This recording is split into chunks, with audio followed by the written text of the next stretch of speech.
โอเคผมมีพี่น้อง FC กันเมื่อสุกคนก็ได้เจอFC ที่มาแต่ฝั่งไทยแล้วไว้พี่น้องเอ้ยก็ทางเพิ่นก็บ่อยากออกคลิปไว้พี่น้องก็บ่ถ่ายคลิปเนาะก็บ่เป็นหยังไว้พี่น้องเฮาก็ได้ร่วมกันได้สักพักหนึงแล้วไว้พี่น้องเอ้ยทางเพิ่นก็สิได้ไปซื้อในอยู่ในกินเนาะเมื่อตอนคนที่เพิ่นที่รู้จักไว้พี่น้องเอ้ยเนาะ โดยจังไรก็ขอบคุณขอบมกขอบใจเด้อ FC ที่คอยติดตามลุ้นตามเชียร์มาตลอดเนาะสำหรับคลิปนี้บาบุญจันทร์ก็สิได้จบไปเพียงส่านี้ก่อนเนาะก็คอยเจอกันในคลิปหน้าเด้อพ่อแม่พี่น้องว่าผิดพลาดประการใดก็ขอโทษขออภัยกล่าวคำว่าสบายดี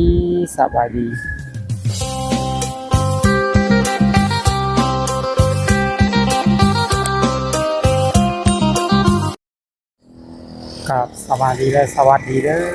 พ่อแม่พี่น้อง กันเบิดสุขคนไม่ว่าจะเป็นพี่น้องทางฝั่งไทยฝั่งลาวเนาะต่างประเทศกันยินดีต้อนรับเข้าสู่ซอง YouTube บาวบุญจันทร์ชาแนลอีกแล้วพี่น้องเอ้ยโดยกลับมาพบมาพอกันอีกคือเก่าคือเดิมพี่น้องเติมพลังทุกครั้งที่บาวบุญจันทร์มาถ่ายคลิปเนาะโดยก่อนอื่นบาวบุญจันทร์ก็ขอกราบพ่อแม่พี่น้องฝากกดไลค์กดแชร์กดติดตามกด Subscribe ให้บาวบุญจันทร์นำเด้อทุกคนเลยเนาะ โดยเปิดคลิปออกมาในมื้อนี้พ่อพี่น้องไอ้บ่าวแก่นก็มาทางที่รถตลาดซีโนเด้อพ่อพี่น้องที่อยู่สู่ทางเด้งเนาะโดยก็มายังพ่อพี่น้องอยากฮู้บ่ว่าพ่อบ่าวบุญจันทร์มายังพ่อพี่น้องก็สิเล่าให้ฟังหรือว่าเสนอให้ฟังเลยพ่อพี่น้องเนาะโดยมื้อนี้ก็มารับ FC มาแต่ประเทศไทยพ่อพี่น้องหรือว่ามาจากฝั่งไทยเนาะประเทศเพื่อนบ้านของบ่าวบุญจันทร์พ่อพี่น้องเลยเนาะโดยมื้อนี้เพิ่นว่าเพิ่นสิมาเที่ยวหรือว่ามาหาชมบรรยากาศธรรมชาติทางประเทศลาวของเฮาพี่น้องเอ้ยเนาะโดยเพิ่นมาคนเดียวพ่อพี่น้องเอ้ยมาเที่ยวว่าจุดประสงค์เพิ่นมายังพ่อพี่น้องเอ้ยเลยมานั่งคอยเพิ่นพ่อพี่น้องก็ยังบ่ทันได้เห็นหน้าเห็นตาเพิ่นเลยพ่อพี่น้องเห็นแต่ทางสายโทรศัพท์เนาะเพราะว่าว่าบุญจันทร์นี่ก็มีแต่โทรคุยหรือว่าโทรเสร็จกันซื่อๆพ่อพี่น้องเอ้ยเนาะ โดยมื้อนี้ก็สิไปติดตามรับชมหรือว่าไปรอคอยเพิ่นให้พี่น้องว่าเพิ่นมาตอนใดพี่น้องเฮาก็ยังบ่ทันได้ฮู้เลยพี่น้องเนาะโดยตอนนี้ก็มาฮอดร้านแล้วพี่น้องให้บาบุญจันทร์มา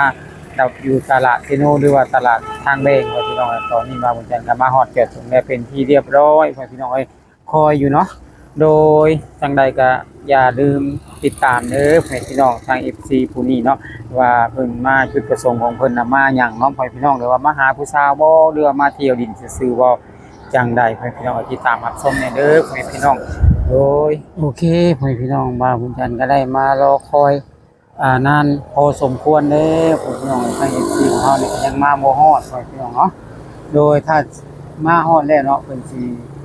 โทรเข้ามาหาหรือว่าเสร็จเข้ามาหาว่าบุญจันทร์พี่น้องเอ้ยเนาะ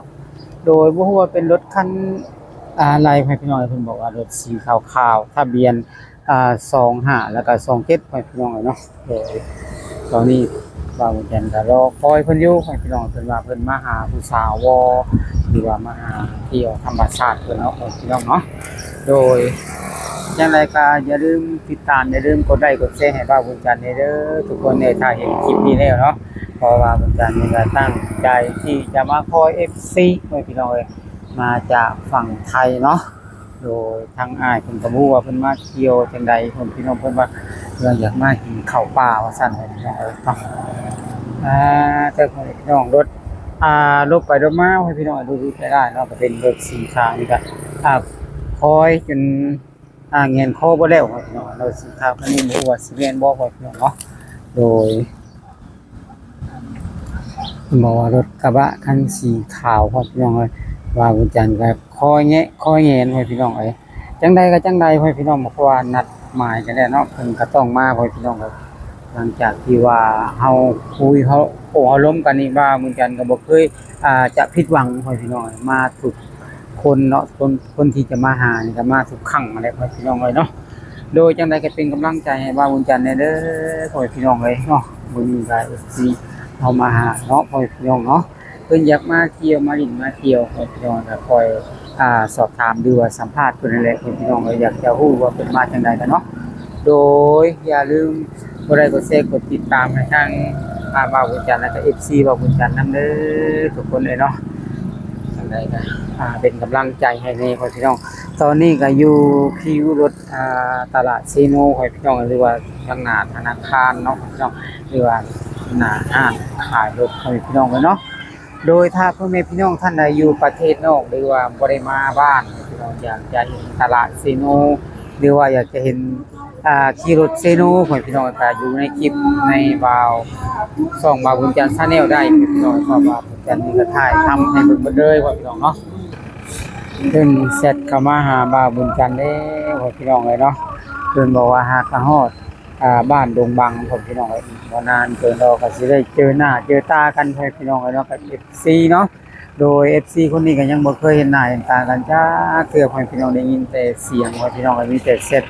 แต่ไลน์มาซื่อๆพ่อพี่น้องเอ้ยเนาะหรือว่าฝากขอความเสียงมาพ่อพี่น้องเนาะโดยจังไดก็เป็นกำลังใจให้เพิ่นแน่พ่อพี่น้องจังให้เพิ่นเดินทางปลอดภัยพ่อพี่น้องเนาะเดินทางมาฮอดปลอดภัยเด้อพ่อพี่น้องเอ้ยโอ้ยรถได้พ่อพี่น้องตอนนี้ก็อยู่ที่รถตลาดเซโนพ่อพี่น้องตลาดจีนเนาะหรือว่าตลาดครบวงจรพ่อพี่น้องมีทุกสิ่งทุกอย่างพ่อพี่น้องตลาดเซโนนี่ก็มีหลายมุมหลายมองพ่อพี่น้องมุมมองที่มองหานี่ก็หลายจุดหลายหม่องพ่อพี่น้องเนาะก็ที่จุดที่มุมมองหานี่ก็สวยงามพ่อพี่น้องเนาะบรรยากาศแบบมืดครึ้มๆหน่อยพ่อพี่น้องเนาะโดยตอนนี้ก็เป็นตึกอาคารใหม่พี่น้องค่ะพ่อพี่น้องท่านใดอยากจะเช่าเนาะอยากจะเช่าเพิ่นก็มีอาคารให้เช่าพ่อพี่น้องก็ติดต่อมาเบอร์เพิ่นได้เลยพ่อพี่น้องเนาะโดยทางหน้าถนนเลยพ่อพี่น้องเนาะโดยจังไดก็ว่าบุญจันทร์ก็ขอฝากกดไลค์กดแชร์กดติดตามนำเด้อพ่อแม่พี่น้องเอ้ยให้กำลังใจว่าบุญจันทร์ Channel นำเด้อพ่อแม่พี่น้องเนาะ